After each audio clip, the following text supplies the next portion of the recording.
So how do you prepare for a game like tomorrow? Is it any different than the usual playoff game for you guys?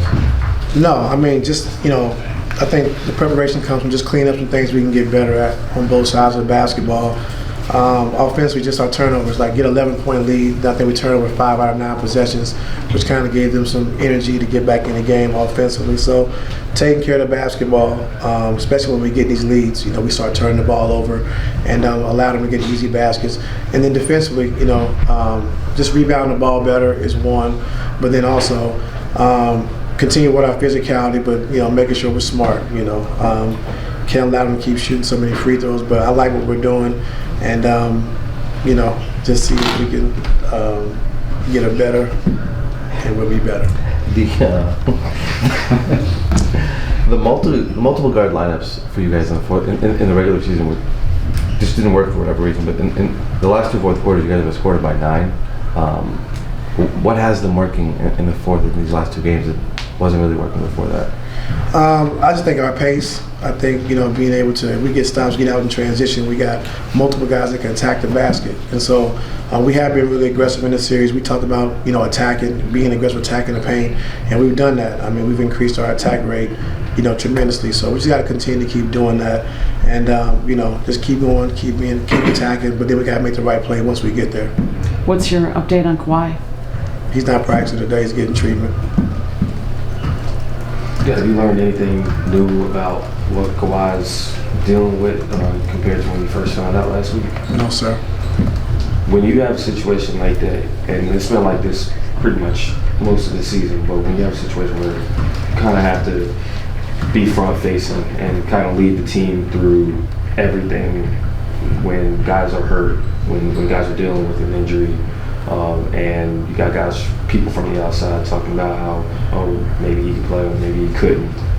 How do you kind of balance just ignoring that, but also like letting your guys know that like you're supporting them when they're going through these injuries? Oh, that's my job. When you're the leader of the team, you got to make sure that everyone is in positive and good spirits. But you can't listen to the outside noise, which I never do anyway. But I mean, he's definitely hurt. Like it's not load management where he's taking time off.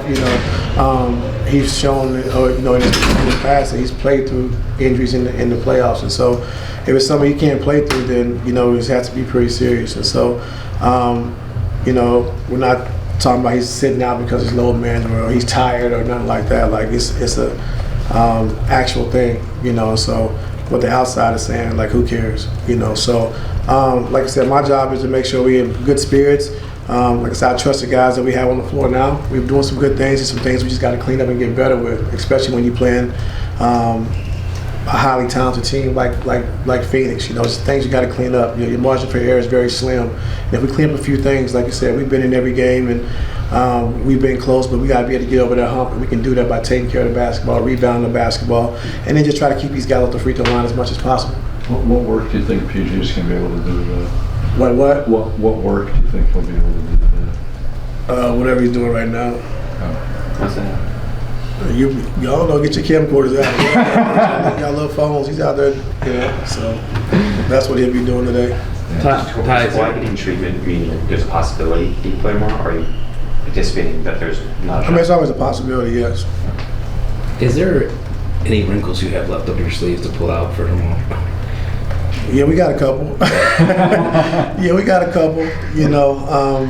Like I said, it's a tough situation to be in, with your 2 main guys out, but I love our guys in the locker room. Like I said, I go to war with these guys anytime, and I have confidence. That's the reason why I have confidence, because of the guys we have in the locker room, and we're not going to give in. And like I said, we just clean up a few things. Like, we're right there. We're right there on both sides of the basketball, and just got to do a better job, just like the things I pointed out earlier. So, like I said, we feel confident. We're going into it confident. There's a few things that we can do, a little different, try to change up.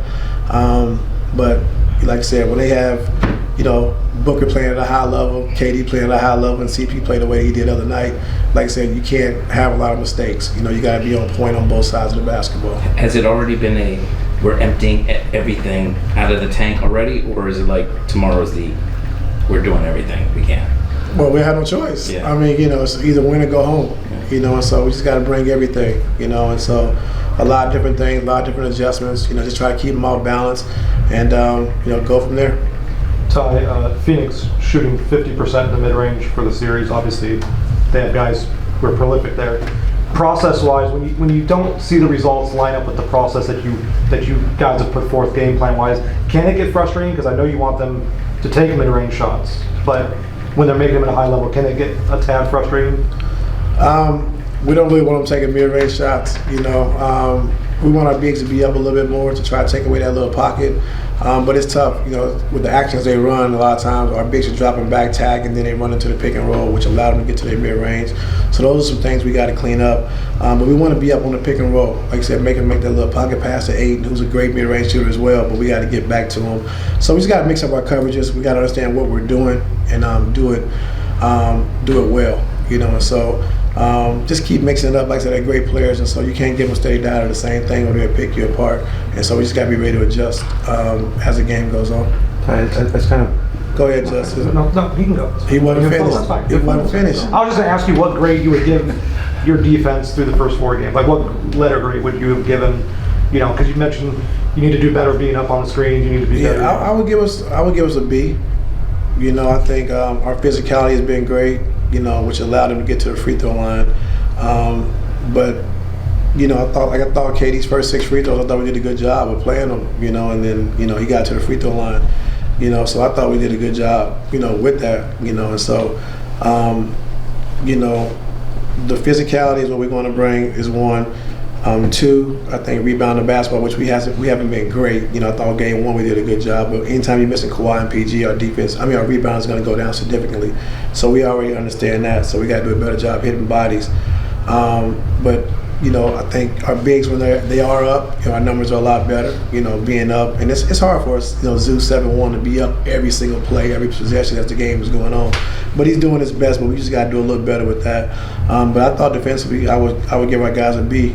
Just for as the game plan, or as far as our physicality, and it's just some things we can do better.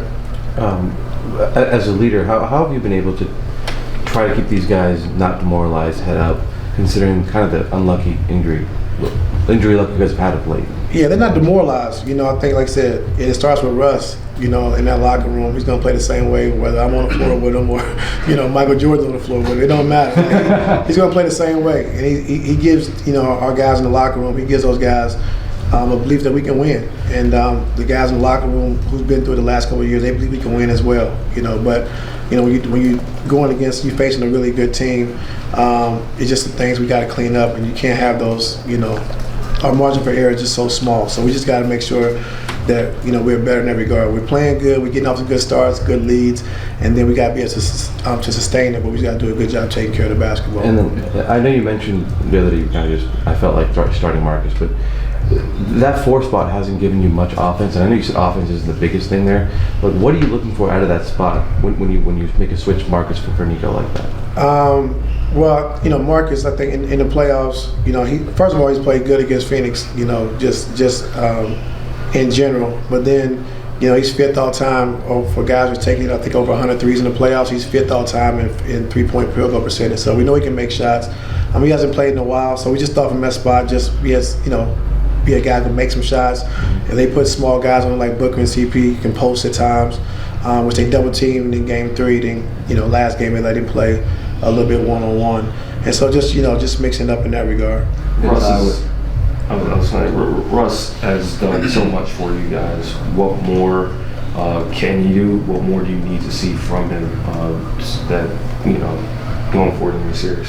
Just keep doing what he's doing. I think he's doing it on both sides. Doing a good job of just being physical, guarding Katie and Book, also pushing the pace, attacking, making the right play, and then he's scoring the basketball at a high clip. So we're gonna need every bit of that, tomorrow night as well. All right, last question. Todd, with there not being as many trips to the line as you guys probably like, what's been your message to the group on what things to keep maintaining and any new things that can be done to help? Just keep attacking, keep being aggressive, keep being the aggressor, like I thought we've been this whole series. I thought we've done a great job of attacking the rim, getting to the paint, getting to the basket. Our highest attack rate of the season has been in the playoffs this year. So we found a formula how we want to attack what we want to do. So we just got to keep going. I think we shot 40 or 46 free throws in game 1. You know, so it's there. You know, we just got to continue to keep doing the same things, and we'll see what happens. Thanks, Todd. Thanks, sir. Let's get ready for Hoop Jab.